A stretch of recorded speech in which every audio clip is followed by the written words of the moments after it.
Alors bonjour à tous, donc je suis Maud-Joséphine Schaffner, je suis en doctorat de psychologie sociale au laboratoire de psychologie sociale d'Aix. Mon terrain c'est l'École nationale supérieure des officiers de sapeurs-pompiers et je travaille notamment sur les pratiques et les représentations lors de coopération d'acteurs en gestion de crise plus particulièrement.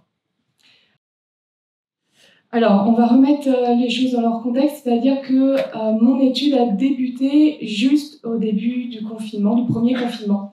On cherchait sur quel type de crise on pouvait travailler. Bon, on en a eu une mondiale, donc c'était pas trop mal. C'est comme ça, il faut voir le bon côté des choses. Donc, nous sommes dans un contexte d'un virus inconnu, un manque de moyens, de personnel, l'intégration de vidéos qui n'était pas à l'époque habituelle, et le port du masque qui peut notamment poser problème dans la communication entre les différents acteurs. On a différents acteurs qui travaillent en gestion de crise, qui se retrouvent dans des cellules de crise, et en fait, ces différents acteurs sont issus de différentes institutions. Vous avez l'ARS, vous avez les forces de l'ordre, vous avez les pompiers, vous avez un directeur de cabinet, un préfet, vous avez aussi Adréal, la DTTR, voilà, vous avez différentes institutions et ils doivent réussir en fait à travailler tous ensemble pour gérer, peu importe la crise, que ce soit cette crise sanitaire ou n'importe quelle autre, mais ils doivent apprendre à travailler tous ensemble. Donc on a différentes cellules de crise, celles qui nous ont les plus intéressées, ce sont celles des départements, c'est-à-dire au sein des préfectures, vous avez ce qu'on appelle un COD, un centre opérationnel départemental, où se trouve le préfet, finalement, c'est lui qui sera le directeur des opérations, donc c'est lui qui finalement prend la décision. Il est sous l'égide du ministère de l'Intérieur, et d'ailleurs, la cellule de crise qui se trouve au-dessus, c'est ce qu'on appelle la CIC, donc la cellule interministérielle de crise, ou le centre interministériel de crise quand il n'est pas déployé, c'est celui que vous voyez à la télé régulièrement, qu'on va voir juste après sur une photo. Donc, vous avez en haut cette fameuse CIC. Là, c'est la salle, il y a plusieurs salles. On appelle ça des cellules de crise, il y a plusieurs salles. Ça, c'était la salle du point de situation. Donc, c'est là où il y a un représentant de chaque institution, là où ils échangent vraiment pour apporter la décision au directeur.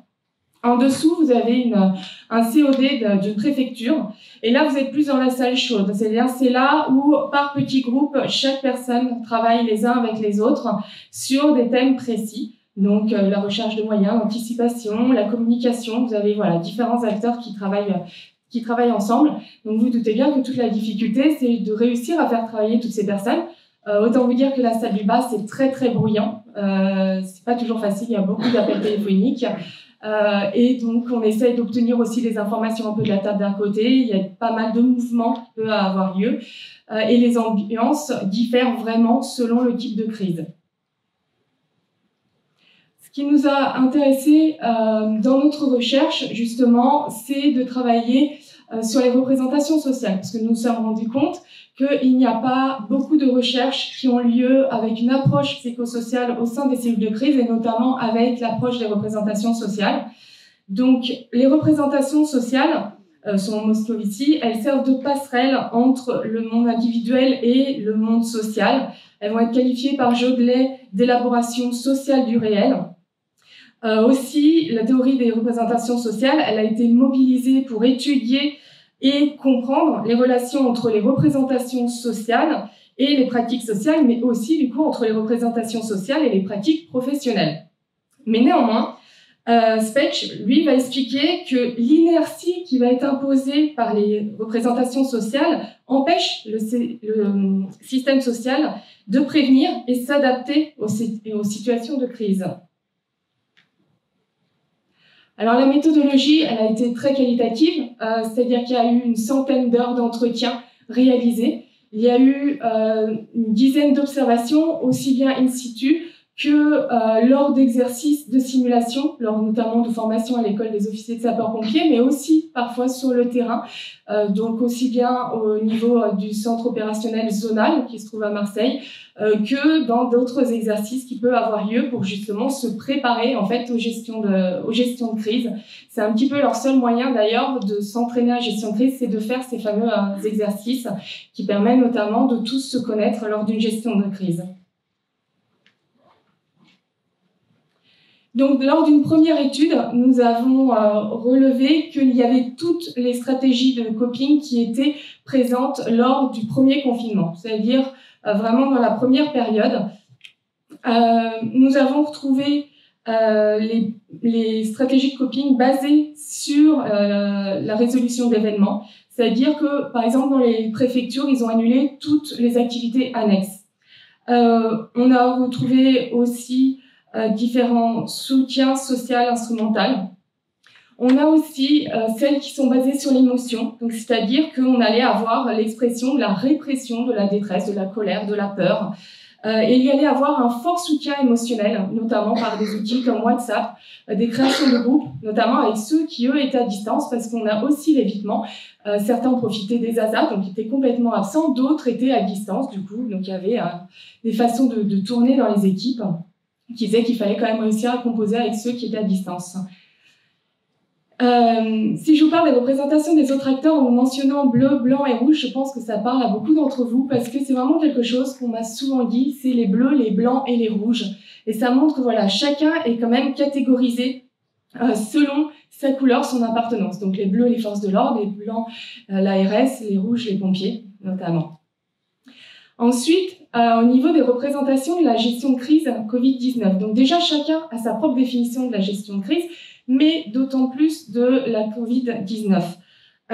Déjà, elle a cette particularité de ne pas avoir été pilotée par le ministère de l'Intérieur comme c'est le cas habituellement, mais par le ministère de la Santé, ce qui a créé certains blocages auprès de certains acteurs. Ça est souvent venu dans mes entretiens, c'était cette incompréhension de fait que ce ne soit pas le ministère de l'Intérieur qui pilote, alors qu'au niveau du département, ce sont les préfets qui sont directeurs des opérations.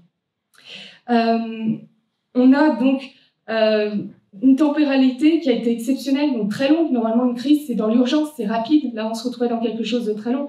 L'inadaptation des outils de travail, autant vous dire qu'il y a eu énormément de difficultés au niveau des visios. Ça fonctionnait très très mal pour la plupart du temps.